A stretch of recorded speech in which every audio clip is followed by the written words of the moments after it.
The boy appeared at Hazel Voss's door on a Tuesday morning in November, holding a carpet bag half his size and wearing a coat 2 sizes too small, and the first thing he said was not hello or please or I'm sorry to bother you. He said, "My pa sent me to find the woman who fixes things."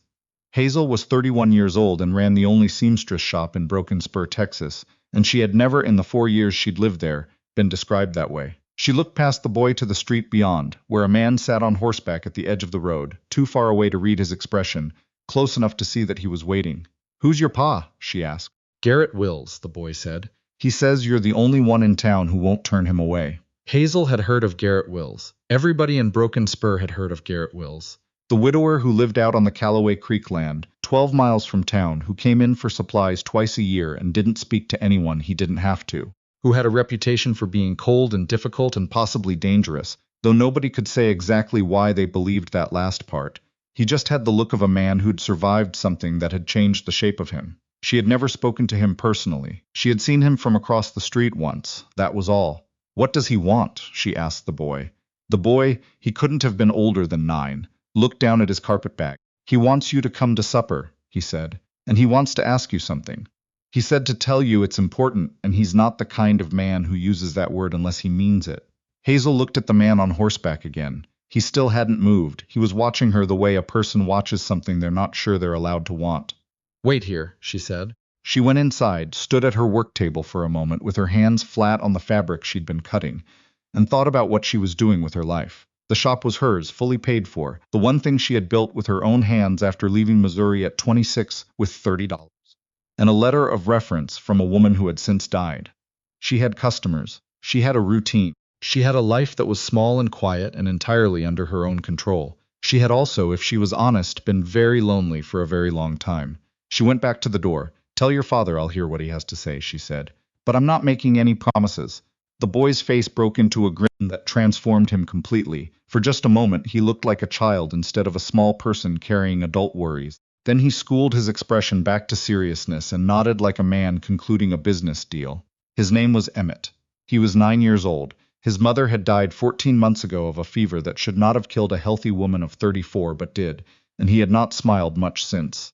Hazel learned all of this at supper that evening, not from Garrett, who said almost nothing, but from Emmett himself, who talked enough for both of them once he decided she was trustworthy. The ranch house was clean and spare. Someone had put a cloth on the table and set out real dishes, and Hazel suspected that someone was Emmett, because Garrett's hands went still and uncertain when his son pointed out where things were, the way a man's hands go when someone else has arranged his house and he is not sure he belongs in it.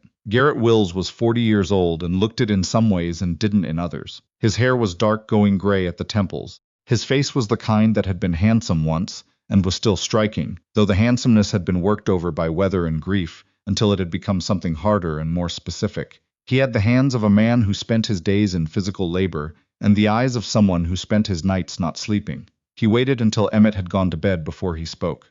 "I'll be direct," he said. "I don't know how to be anything else." "Go ahead," Hazel said. "Emmett's been failing his schoolwork. His teacher, Mrs. Pruitt, says he's not keeping up with the other children, not because he isn't smart, but because he's not there enough. I can't bring him into town every day, not during calving season or when the weather's bad, and I can't hire a proper governess because no woman in her right mind is going to come live 12 miles out on a working ranch with a man like me." He paused. "You know what I mean by that. I have some idea," Hazel said carefully. "I need someone who understands what they're getting into," Garrett continued. "No illusions, no expectations. Someone who'll teach Emmett his lessons and help keep this house in order and not want anything from me that I can't give." He looked at the table. "I went to 3 other women in town first. They all said no. You're the last person I thought of asking, which I recognize is not a compliment, but I'm trying to be honest." Hazel sat with that for a moment. "Why am I the last?" "Because you seem like someone who's built a life for herself," Garrett said. "You've got a business, a reputation. You've got reasons to say no. The others didn't have as much to lose." He met her eyes for the first time since supper. "I didn't want to ask you to give things up if I could avoid it." It was, Hazel thought, the strangest kind of consideration she had ever been shown. "You're not asking me to be his governess," she said slowly. "You're asking something else." Garrett's jaw tightened. "I'm asking you to marry me," he said, legally, so that Emmett has a mother on paper, and in practice, someone permanent, someone the county won't question. Judge Aldrich issued a notice last month. He's been making inquiries about the boy's welfare. If I don't show some evidence of a stable household by spring, he'll consider removing Emmett from my care. The silence in the room was very complete. I know what I'm asking, Garrett said. I know it's not fair. You'd be giving up your shop, your independence, everything you've built. I'd pay you for your time. I'd sign over the deed to the East pasture land if you want, something that's yours regardless of how this ends. But I won't pretend it's a good arrangement for you, because it isn't. It's a good arrangement for my son.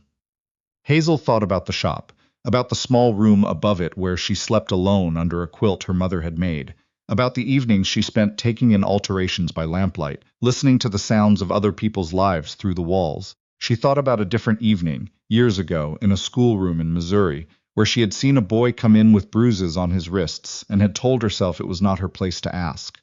The boy's name had been Daniel. He had been 8 years old. He had stopped coming to school the following month, and she had never found out why, and she had carried the weight of that, not asking, for 5 years. She wasn't a teacher. She had never been a teacher. But she had been the kind of person who noticed things and then did nothing about them, and she was tired of being that person. I have conditions, she said. Garrett looked up. Emmett comes first, in every decision. Not the ranch, not your comfort, not what's convenient. If I believe at any point that something is hurting him, I will say so directly, and you will listen. She folded her hands on the table. Second, you will be honest with him. About why this happened, about who I am to him, about what this arrangement is. Not today, maybe not for a long while, but eventually. Children figure things out. Better he hears the truth from you than pieces of it from somewhere else. Garrett nodded slowly. Third, Hazel said, I keep the shop. I'll find someone to run it, but it stays mine. That's my security. He nodded again. And fourth, she paused. You'll tell me what happened to your wife. Not tonight, but someday. Because I'll be living in her house and raising her son, and I need to understand who I'm following. Something moved across Garrett's face. Not anger. Something older than anger. Her name was Ruth, he said quietly, and she was better than either of us deserved. He stood, pushing back from the table. I'll agree to your conditions. All of them. When do you need an answer by? I need a week, Hazel said. She did not take the week. She lay awake for 2 nights thinking about Emmett's grin, which had appeared and disappeared so fast she might have imagined it, and about the way Garrett had said his wife's name, like a stone he carried everywhere, and on the 3rd morning she went back to the ranch and told Garrett she would do it. They were married by a justice of the peace in the back room of the Broken Spur courthouse on a Friday morning in late November. Emmett stood beside his father in a clean shirt and watched the proceedings with the gravity of someone witnessing something he did not fully understand but sensed was important. When it was done, he looked at Hazel with those dark, watchful eyes that were so like his father's. Are you going to live here now? He asked. Yes, Hazel said, if that's all right with you. Emmett considered this the way he considered most things, with a silence that felt too large for a 9-year-old. You can have the chair by the window, he said finally. Ma used to sit there. I don't like looking at it empty. Hazel did not know what to say to that. So she said nothing, and after a moment Emmett picked up his hat and went outside, and she stood in the courthouse doorway, watching him go, and felt the full weight of what she had agreed to settle into her bones. The first weeks were quiet in the way that new and uncertain things are quiet. Hazel brought her books and her sewing things, and 2 crates of fabric, and established herself in the front room, which had good light in the morning. She set up lessons at the kitchen table after breakfast, working through Emmett's reading and arithmetic with the methodical patience she had once applied to difficult seams. Emmett was, as his teacher had said, intelligent. He was also guarded, the way children become guarded when they have learned that adults sometimes leave without warning. He answered questions with single words when he could manage it. He watched Hazel the way he watched everything, from a careful distance, cataloging her movements. Garrett was easier to understand, if not easier to know. He worked the ranch from before dawn until after dark. He ate breakfast and supper with them, said what needed to be said, and disappeared back into the work that seemed to be the primary thing keeping him upright. He was not unkind. He was simply absent in the way that people are absent when they are still living inside their grief. At night, Hazel slept in the small room that had been a guest room, and was now hers. She could hear Emmett's quiet movements in the room next to hers and Garrett's heavier ones at the far end of the hall. 3 weeks in, she found Emmett sitting on the porch in the dark at 9 o'clock at night, hugging his knees. You should be asleep, she said, settling beside him. I know. What are you doing out here? Thinking. Hazel waited. She had learned that Emmett's silences were not emptiness, they were processing. Do you think Ma knows? He asked finally. Where she is, do you think she knows what's happening here? Hazel considered the question with the seriousness it deserved. I don't know, she said. I hope so. I told her, Emmett said. Last Sunday. I went out to the place Pa marked by the creek and I told her about you coming. I told her you're not trying to be her. He glanced at Hazel sideways. You're not, are you? No, Hazel said. I couldn't be, even if I tried. She was your mother. There's no replacing that. Emmett was quiet again. Pa cried, he said. At the creek. He thought I wasn't looking, but I was. He doesn't know I saw. Hazel didn't say anything. She sat with the information, with the image of Garrett standing at a creek marker, crying where he thought no one could see him. He doesn't cry in front of me, Emmett continued. I think he thinks I can't handle it. But I already know he's sad. I live here. I can see it. He picked at a splinter on the porch railing. I wish he'd just cry in front of me. Then I'd know he knows I know. Does that make sense? It makes a lot of sense, Hazel said. She thought about it for a long time after Emmett went to bed. The next morning, after breakfast, when Garrett was pulling on his coat to go out, she stopped him. Emmett saw you at the creek, she said. He wanted you to know. He's not upset about it. He just wants you to know that you don't have to protect him from the sad parts. Garrett's hands went still on his coat buttons. He didn't look at her. He told you that. He did. A long silence. He's 9 years old. He's a 9-year-old who's been living with a grieving father for 14 months, Hazel said, not unkindly. He's figured out a lot. Garrett walked out without saying anything else. But that evening at supper, he told Emmett about the time Ruth had tried to bake a birthday cake and burned it so badly they had to air out the house for 2 days, and they both laughed, and Hazel sat quietly at the end of the table, feeling like she had witnessed something private and sacred and was grateful to have been in the room for it. The real crisis came in January. Judge Aldrich arrived on a morning when the temperature had dropped below freezing and the road from town was half mud and half ice, which meant he had made a deliberate effort to come when conditions would make it hardest to prepare. He was a compact man in his 60s with a reputation for fairness that Hazel was not immediately certain she trusted. He sat at the kitchen table and looked at everything with the careful eyes of someone accustomed to people hiding things, the thin places in a story, the spots where the seams didn't quite meet. He spoke to Garrett first, then to Hazel, then asked to speak to Emmett alone. Hazel went to stand by the window and watched the road and tried not to listen to the murmur of voices from the kitchen. Garrett stood on the other side of the room doing the same thing. He'll tell the truth, Garrett said quietly. That's the one thing I'm sure of. Ruth raised him to tell the truth even when it's inconvenient. I know, Hazel said. If he tells the judge this isn't a real family. It is a real family, Hazel said. She turned to look at Garrett. It's a strange one and a new one, and we're all still figuring out how to be in it. But it's real. Garrett looked at her. He had the expression of a man who was hearing something he wanted badly to believe and wasn't sure he was allowed to. The kitchen door opened and Emmett came out, followed by Judge Aldrich. The judge looked between Hazel and Garrett for a long moment. That boy, he said, told me 3 things. First, that he misses his mother every single day. Second, that Mrs. Wills, he nodded at Hazel, makes him do more schoolwork than he'd like, but she explains things in a way that makes sense. And third, that his father laughed at supper last week for the first time since he can remember. The judge picked up his hat from the table. I'll be closing this inquiry. The boy clearly is in a stable home. He left. The room was very quiet. Emmett looked up at his father. I told him the truth, he said. Even the part about the schoolwork.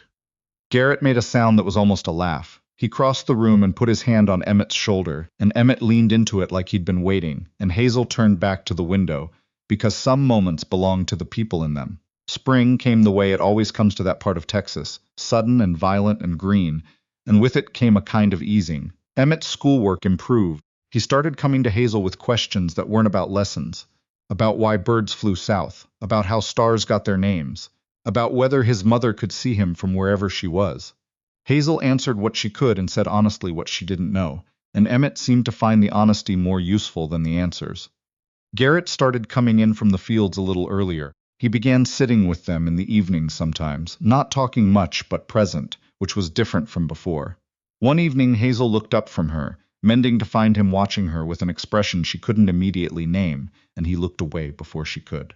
She didn't press it. She had learned that Garrett was a man who came to things slowly and on his own terms, and that pressing him was like pushing against a stone wall. It didn't move the wall, it just hurt your hands.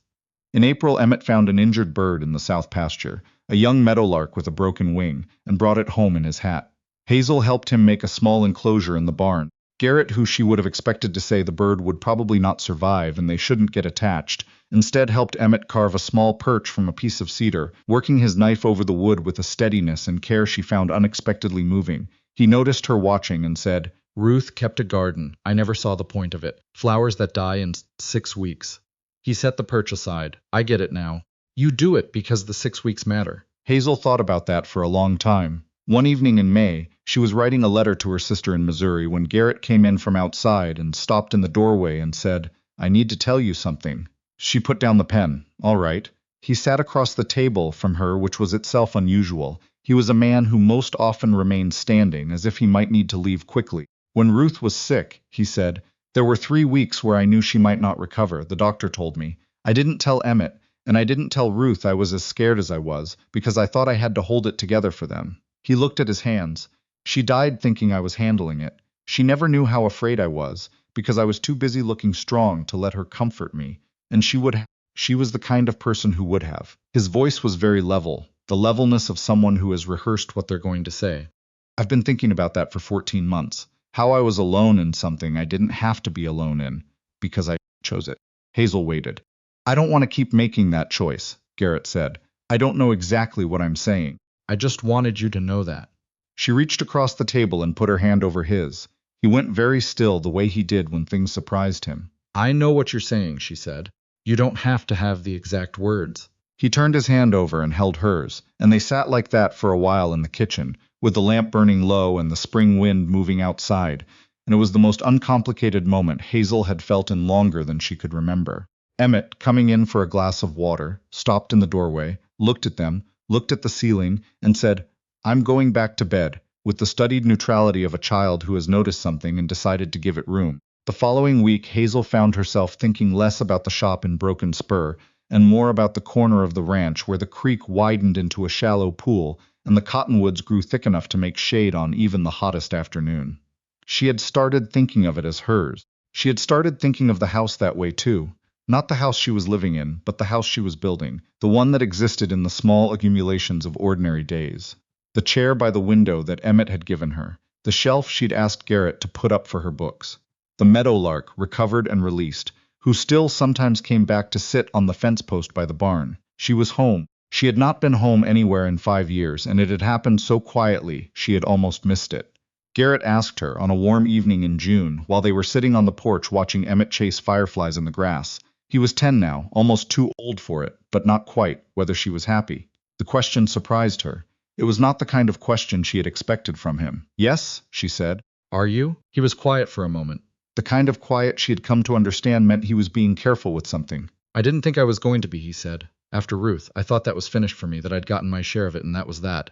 He watched Emmett spin in circles in the dark, arms out, head back. I was wrong.